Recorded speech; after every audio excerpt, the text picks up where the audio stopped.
This is DJ Freecity. Just do business. And then from there, you get into your market manager. Market manager is basically the person that the client has on the ground to manage the market. The market manager can do anything from oversee events, hiring staff, interact with the client, go pick up stuff from the client, take care of expenses out in the field. Market managers, yeah, it depends, especially with the pandemic going on. Well, since we're coming out of the pandemic, but it's like 25 an hour, 28, just depending on what you're doing. And then from there, the next step would be actually working for the client or the marketing agency. I've seen a lot of people actually start their own agency or go to work for bigger agencies.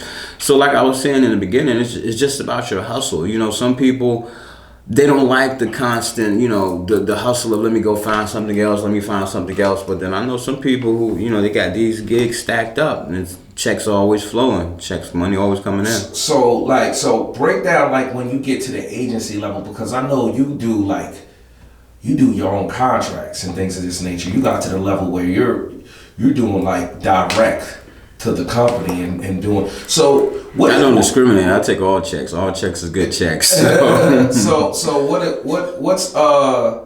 what's the biggest check you think people would see, like when they go direct? Like, let's just say they start an agency, right? They move from brand ambassador, they move to brand management, and they go up these tiers, right? Right. Because you're still a brand ambassador, whether what tier you are, and even if you own an agency, right? Because you're still representing the brand. Absolutely. So break down like what's like the numbers, like what's the numbers that, give me some ballpark numbers that people like they'll get a deal with Porsche or McDonald's or Well, let's say I don't want to butt into your business, but what's the numbers? What's the big numbers? It varies because we're talking about major companies, yeah. Fortune 500 companies, and their marketing budget for a project or a campaign. Right. So, generally how it works is, let's say McDonald's has a campaign. They want a new sandwich or something like that. So they have a campaign for the new sandwich. So they solicit different marketing companies to basically complete this campaign.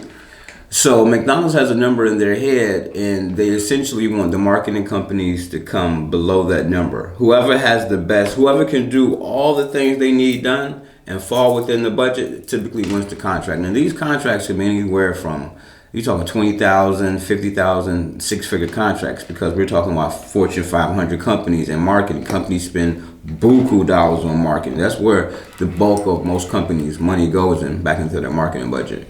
Okay, break down. I know, like break down a tour, break down, tell a story about like going on tour and stuff like that, like dealing with different personalities. How is, because people want to know, like, and what I learned that like a lot of people didn't know, like certain people was like brand managers or agencies or brand ambassadors. They may see somebody with a T-Mobile shirt on, but that doesn't mean they work for T-Mobile directly or Pepsi. So break that down. Like some brands be making more money, like they'll go in front of a T-Mobile or a Coca-Cola building and make more money than a person that works in the building. Yeah, that is true. That is true. Because because we're talking about the marketing budget, and it's a different division when you're dealing with these marketers. So essentially, what they do is hire independent contractors. 1099 is typically cheaper for the company, the agency and the client to deal with independent contractors. So that's how they can pay them a little bit more, because they don't have to pay all this stuff on the back end, unemployment insurance, health insurance, all this stuff like that. So you might have an individual who's working for actual T-Mobile corporate in one of their company-owned locations. They might be making, let's say, a month, $2,500 a month. But then you have a brand ambassador who's out here traveling, doing these different events, maybe even on tour. That brand ambassador can make $3,000, $4,000, $5,000 a month, working a fraction of the time that the actual corporate employee is working.